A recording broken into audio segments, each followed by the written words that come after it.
Emergency preparedness is crucial for our area given the local industrial sites, Great Lakes location, and the risk of severe winter storms. Today marks the final opportunity for eligible communities to apply for the Community Emergency Preparedness Grant. This provincial funding helps municipalities under 100,000 people to acquire vital equipment and training.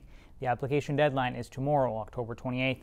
Joining us to discuss the final call is Ontario's Minister of Preparedness and Response, Jill Dunlop. Minister Dunlop, thank you for joining us. Thank you for having me this evening. Yeah, no problem. So why don't we begin just with a little bit of background on the grant itself for those people that are maybe just learning about it, even though we're pretty close to the deadline.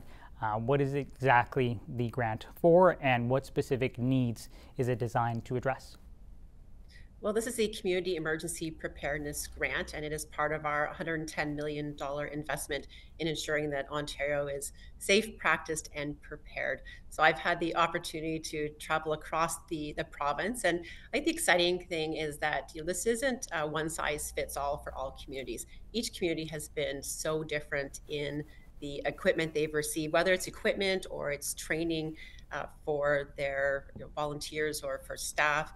But as you mentioned, the grant is for municipalities of under 100,000, also for First Nation communities and for NGOs.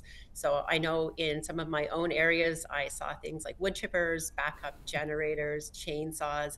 I was in your communities a couple of weeks ago with MPP Bob Bailey, where we saw backup generators, communications equipment, training that was being done, drones. So very exciting. And as I said, not a one size fits all, but really individualized to our communities. And the ministry states that 227 communities have benefited to date. Can you share an example of how this funding has directly, helped a community or, helped prepare for a recent event? Well, I was with one of my other colleagues last week, Bill Rosenberg. We were at Manitoulin Island, and we saw one of the communities there at Little Current who received the funding that they were using was for a wood chipper. So they experienced a lot of storms in the area, whether that's summer storms or during winter ice or snowstorms. So that was something that their community saw was very necessary for those, but also that they're able to share with the surrounding municipalities too in times of need. In my own community, I was 10 days into my mandate as the new Minister of Emergency Preparedness and Response when the ice storm hit not only Orillia, Oro-Medonte, Muskokas, right through the Kawarthas and Peterborough. So I saw firsthand and quite quickly the needs in our community. So some of those municipalities also received things like backup generators, chainsaw equipment for cleanup and debris. Recently in one of your communities in St. Clair, where we saw they purchased a new drone that will be shared between the fire department and the police as well. So great to see. And something else I want to acknowledge too is when I've been visiting the communities is how important they have made it that the equipment is Canadian and purchased locally. So I think I'm very proud of those communities for ensuring that they're focusing on that too. Are there other ways that the CEPG is helping, smaller communities to prepare for these types of emergencies that, are common, as you were saying, to all Ontario, municipalities and areas that it's part of our life in Canada? Yeah, and it's not just the equipment too, it's also the training. And I've seen that in a lot of different areas too. And one of your communities also was looking at the training. They had some new VR equipment that the fire department was also sharing with the police department, that I was also sharing with the college as well. So I think that's great to see the collaboration because, they're not only training right now, but they will be, all hands on deck if an emergency happens in your area.